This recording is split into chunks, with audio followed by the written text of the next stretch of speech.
All right, today's notes are on 6.1 Part B, Day 2, so they're super similar to the notes we took last time I saw you. The only difference is now our B value in these exponential equations is going to be a fraction. It's going to be between 0 and 1.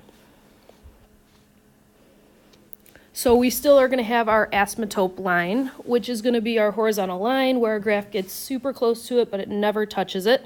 You're going to still use a dashed line to represent it, and you are still going to write the equation in the form of y equals the number, okay? A lot of similarities from the last set of notes. You guys want to continue using the x values of -2, -1, 0, 1, and 2. And then we might include possibly -3, possibly a +3, depending on if we see the small clump of numbers for our y values and the big jump of numbers for our y values. So let's get started, and we're going to graph our first one. Let me slide this down.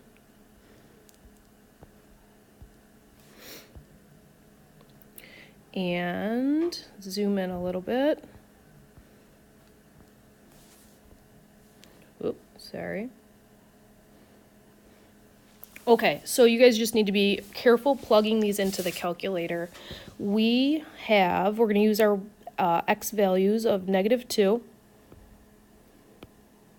Oops, sorry, I gotta switch it over to pencil. Bear with me on this. Pencil, okay. -2. -1, 0, 1, and 2. And I'm going to leave that space at the bottom of the table open just in case I need to add another table value. All right.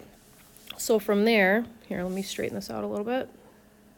From there, let's start plugging this stuff in, okay? You need to take your calculator, and you really need to keep that 1/2 in parentheses. So if you plug in your calculator 1/2, keep it in parentheses, to the power of, now our first x value is a -2. So 2 -2, we get that our y value is 4.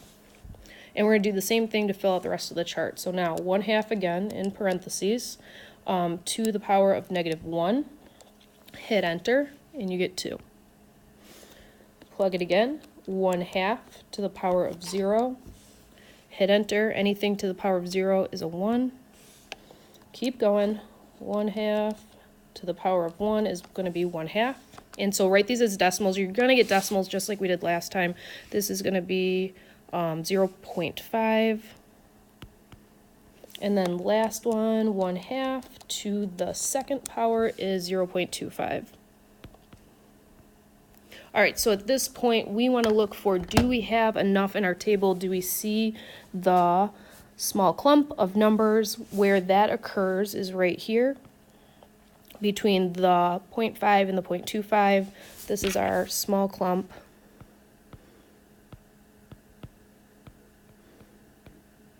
Right? Because it is within 0.3. And then you're looking for the big jump. Now we don't have it yet because the difference between 4 and 2 is just 2. So we need to add another value to our table. We're going to need to add a -3. We're going to have to try plugging in -3. Let me erase this spot right here real quick. All right. And so now take 1/2 to the power of -3, hit enter, and we get 8. So from there, this is the big jump.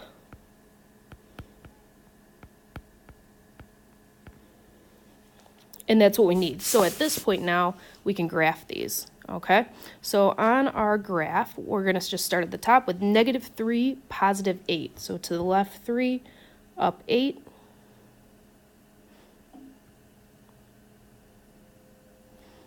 Okay, -2, up 4. 0, up 1. Over 1 now, +1, up 1/2. And you're going to just have to estimate here. And then lastly, over 2, up 1/4, up 0.25. So again, you're just going to estimate, and you can see that we are getting super close to that x-axis. Let's connect these up.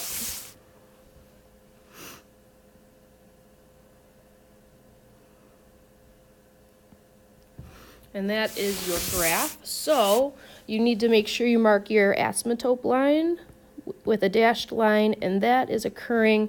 Our graph is getting super, super close to the x-axis, but is never going to hit it. That's occurring at the equation y equals, we don't want to say x-axis, we want y equals a number, and that x-axis is crossing through your y-axis. Keep in mind, this is your y-axis, crossing through it at 0. So y equals 0 is the equation of your asymptote. Now what we need to do is write our domain and our range. For domain, it's just like last time. You can use any number and plug it in for x. So your domain is going to be all real numbers.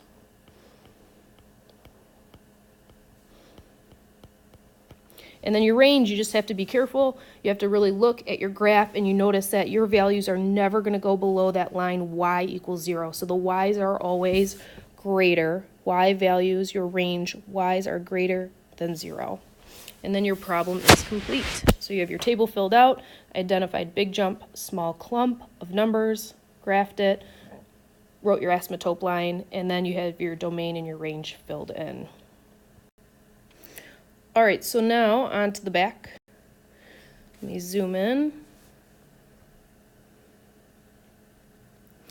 Be careful when you go to plug this one into your calculator. First off, let's use our x values again that we've been using. -2, -1, 0, 1, and 2. We may or may not have to add to this table. We'll see once we plug in the values and get out our y's. When you plug this in, you have to be careful. You have to plug it in as, let me get this, 0.25 to the x power, hit enter, and then put a negative sign in front of that. Okay, so again, it's going to be 0.25 because it's in parentheses to whatever power, and then put the negative sign in front of that. So when you plug these in, you're going to grab your calculator, 0.25 in parentheses. First one is going to be x is to the -2, so to the -2, hit enter, you get 16, but you can't forget it's a negative in front of that, so -16. Same thing for -1, so 0.25 to the 0.25 to the -1, enter, you get a 4, but you have to have a negative sign in front of that, so -4. 0 is going to be plugged in next, so you have 0.25 to the 0 power, that's going to give you a 1, however, negative in front of it. Plug in a 1, 0.25 to the first power is going to give you 0.25, but again, negative in front of it, so -0.25. Lastly, we have -0.25, positive 0.25 in parentheses, to the power of 2, enter, put a negative in front of that, so -0.0625. So you're going to have some real estimating here when you go to graph this. Let's make sure we have everything we need on our graph. Let's identify the small clump of numbers, and that's going to occur right here. Those are definitely very close together. You would not want to use the -1 and the -0.25 because those are still 0.75 apart. So they're too big, too much space between them. That's why we're using the 2 below it. So this is your small clump of numbers. And then you have to look for the big jump, which are 2 numbers that are greater than 3 units apart. So that can be your -4 and your -1. Obviously, -16 and -4 are far enough apart, but you want to just pick the one that is, you don't have to go that far. We really don't even have to graph this. Not needed. Okay, this is the big jump. And then let's graph this. So starting off with, we're not going to graph the -2, -16. Let's graph -1, -4, over 1, down 4. Next up, let's graph 0, -1. Let's graph 1 and then, so we're going over to the right one, and then down 0.25, so down a quarter. So you're just gonna have to estimate it very, very carefully.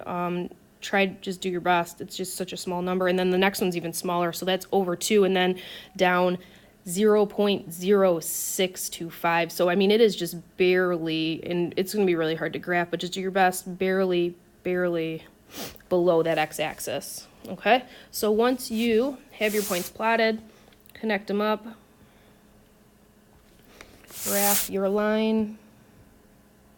And what you want to realize is we get super close to that x-axis, but we're never going to hit it, which means your x-axis is your asymptote, and you're going to use a dashed line to represent that. But we don't want to call it the x-axis. We want to call it, we want to name it with an equation. So y equals this, let me go to the laser here.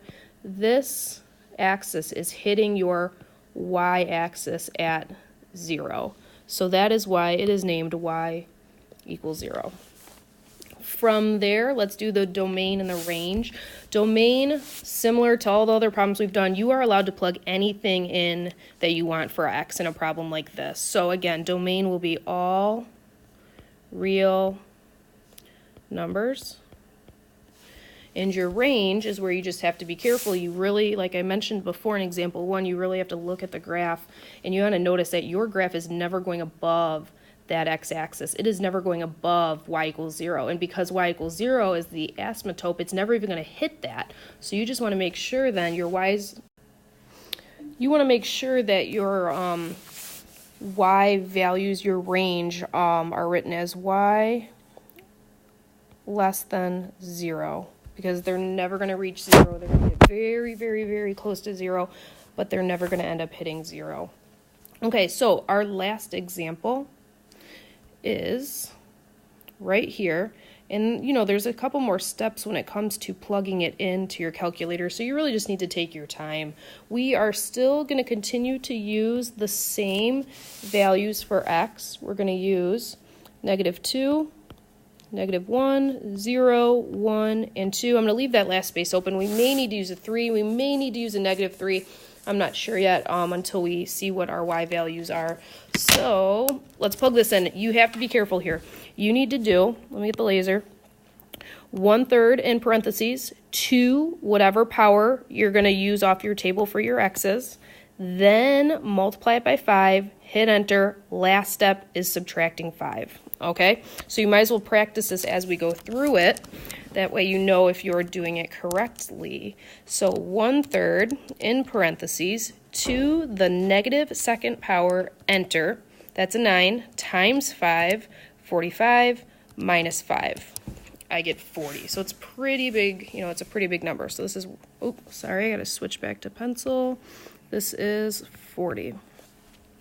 All right, now we need to plug in -1. So we have 1/3 in parentheses, 2 the -1st power, enter. That's a 3, but you have to times it by 5, hit enter, you get 15 minus 5, 10. When I plug in a -1, I get out a 10. All right, 0, when I plug that in, that'd be 1/3 to the 0 power, which is always going to be a 1, times by 5 to get 5, minus 5 to get 0.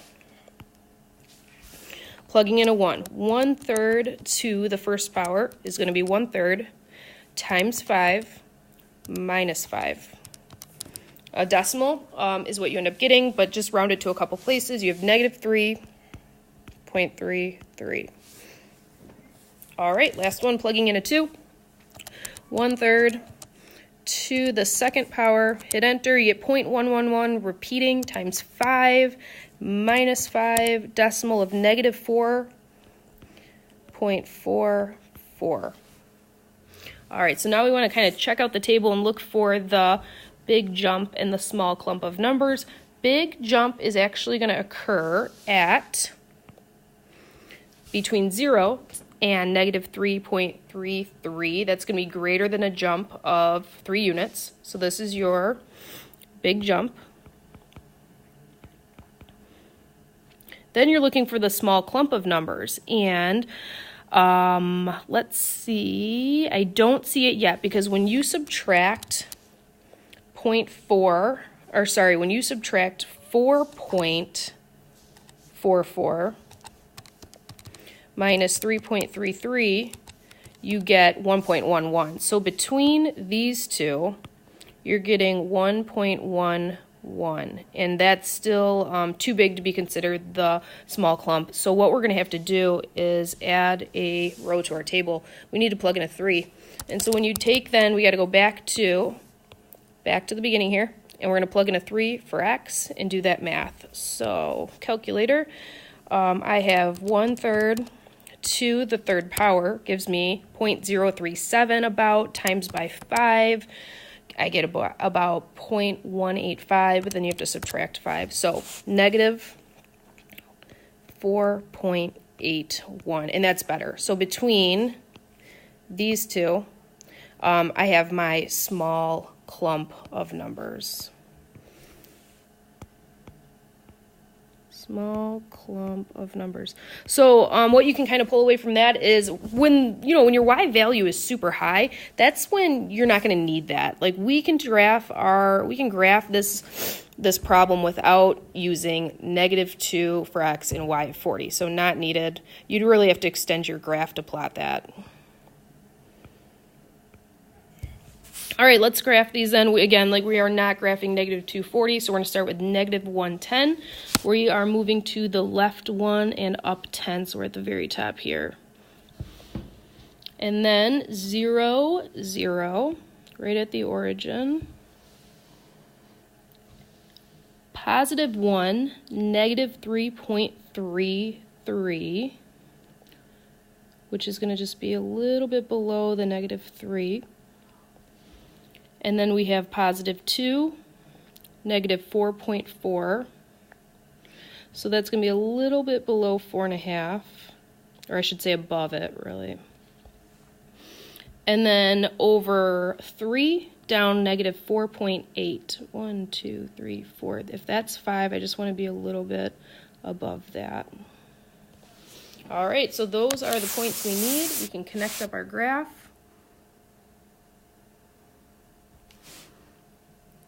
Oops, missed a point. That's all right. Go back over it. Let me darken this in. So you get the idea with that. Okay, so what this tells you then is our graph is getting very, very close to this line right here, but it really is never going to hit it. All right, that's your asymptote. So you have to think what the equation would be. It's always in the form of y equals a number. You look at your y-axis, and you look at what number it's going through. And in this case, it's 1, 2, 3, 4, 5, -5. So our asymptote line is y is equal to -5. You're going to write that down. Make sure you identified that line with dashes. And then our last part of the notes. Identifying domain and range. Domain, again, another example of where it does not matter what you plug in for x. We could use any number. So all real numbers.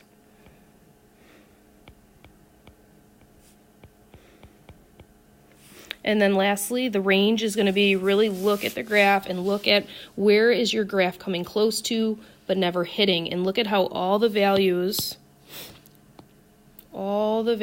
stay above that line y equals -5. So what that tells us then is our range is y has to be greater than -5. Now make sure it's not greater to and greater than or equal to, because it cannot hit -5. So y is greater than -5.